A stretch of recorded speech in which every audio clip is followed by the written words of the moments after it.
But culture is something that should be what a country defines itself by. And we like our culture, being liberal about people having equal rights, of whether they're white or black or women or men or gay or straight, and being able to marry someone of their faith of their choice, being able to have a religious view and leave that religion if they so choose without facing a death threat. Really. What's up, YouTube? Hope you guys are feeling good.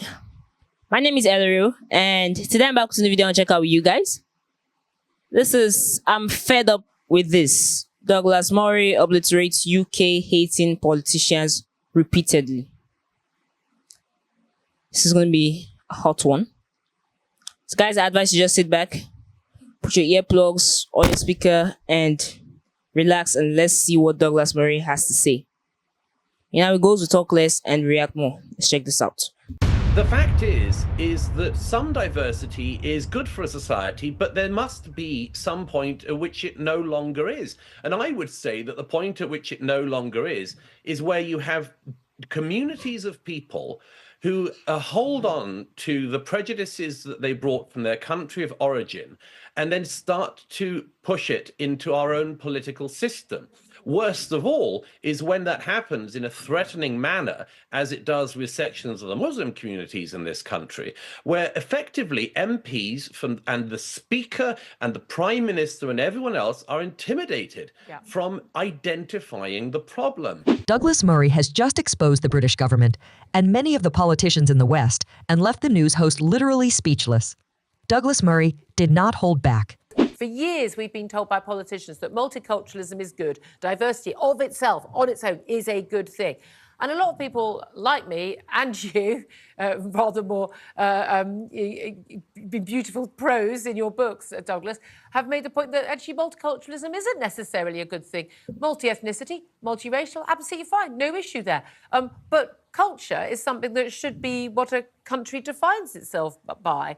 And we like our culture, being liberal about people having equal rights, of whether they're white or black or women or men or gay or straight, and being able to marry someone of their faith of their choice, being able to have a religious view and leave that religion if they so choose without facing a death threat. Really basic stuff like that. But multiculturalism doesn't necessarily mean that, does it? No, it doesn't. But I mean, this is just so, all of this is just so past its sell-by date. I mean, it's almost 15 years now since Prime Minister Sarkozy, Angela Merkel, and David Cameron all said that multiculturalism had failed. And so this is an old argument. This argument has been effectively won, i.e. lost, years ago. And here we still are in the UK rabbiting on about it. And why?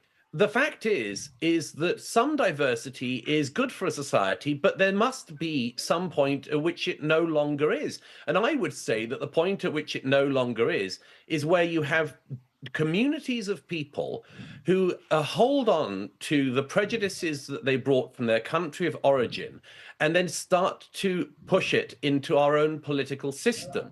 Worst of all is when that happens in a threatening manner, as it does with sections of the Muslim communities in this country, where effectively MPs and the Speaker and the Prime Minister and everyone else are intimidated from identifying the problem. You know, I'm so fed up of hearing people saying things that, you know, would have been fine 20 years ago, but are just way out of date now. The question now is, what are you going to do about it? What are you going to do about it? And Rishi Sunak's answer is, well, we have record high migration, but we'll talk about what a great liberal country we are. No, that just doesn't do it. A lot of people don't want to integrate in Britain, and we should have realized that by now. They don't want to be part of Britain. And what's more, when Rishi Sunak and others talk about this country, they very often talk about it as if it's just, you know, our liberalism, our political liberalism is the one thing that we have going for us, or that our diversity is actually our essence as a country. And that's just not true. Britain was not very diverse until about 60 years ago, and was certainly nothing like what it is now until the last few decades, principally since the Labour election of 1997. But, you know, this is a country Great Britain, with an extraordinarily long and rich history, all of which we now push aside, all of which we ignore, and we sell ourselves simply as this uber liberal sort of landing spot for the world. And I don't think that passes muster. It certainly is. Douglas Murray's commentary on the failures of multiculturalism in the UK touches on a delicate and often controversial topic. His assertion that many who arrive in the UK do not wish to integrate into British culture is not just a critique of immigration patterns, but a profound observation on the nature of societal cohesion and identity. The idea that the West risks losing its unique cultural identity amidst a narrative of boundless multiculturalism is a point of significant concern for many conservatives, and indeed for anyone invested in the preservation of cultural heritage. Murray challenges the often repeated political narrative that countries like the UK have always been a bastion of multiculturalism. While it's true that the British Isles have been influenced by a variety of cultures over millennia, the scale and nature of recent demographic changes are unprecedented. The rapid pace of these changes, coupled with a political and media landscape hesitant to engage with the integration debate honestly, raises critical questions about the future of national identity. Critics of unchecked multicultural policies often point to statistics indicating significant segments of immigrant communities not only failing to integrate, but actively seeking to establish parallel societies. For example, a survey by Policy Exchange in 2016 found a notable portion of British Muslims holding views that conflict with the principles of wider British society, including on issues of free speech and the application of Sharia law. Such findings underscore Murray's concern that without a shared commitment to integrate, the societal fabric becomes strained. Well, they're all, Labour, Conservative, they're all totally incapable of speaking to the public. They're incapable of speaking to our concerns. Rishi Sunak's speech was a good example. Any speech by any Labour MP is a very good example. Look at Jess Phillips last week talking about how wonderful Birmingham is and how there are no problems in her area and how the marchers and the Palestinian protesters weren't any problem. She should look, by the way, to her constituency. She should look to Birmingham and the hate preachers preaching anti-Semitism in the mosques in Birmingham, which there's plenty of video of, and she could find it if she was curious about it.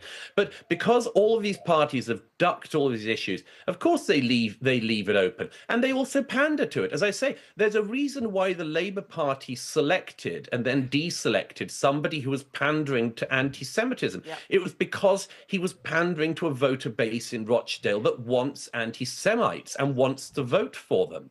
As Douglas Murray highlights, the argument that multiculturalism has always defined places like the UK is historically misleading.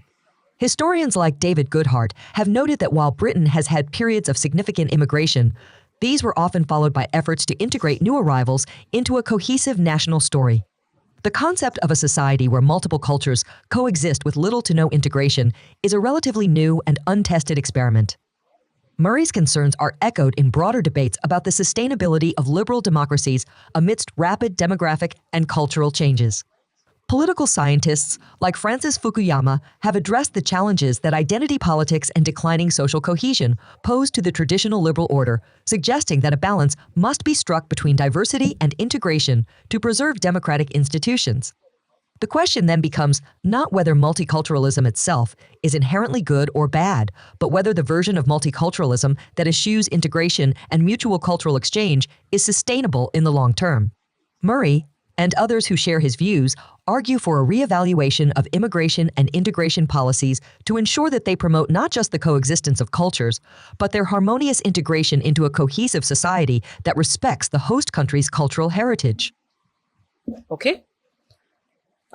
This seems to be an extension of a video I watched earlier. And this actually made me to understand some of his outlooks better. The concept of multiculturalism.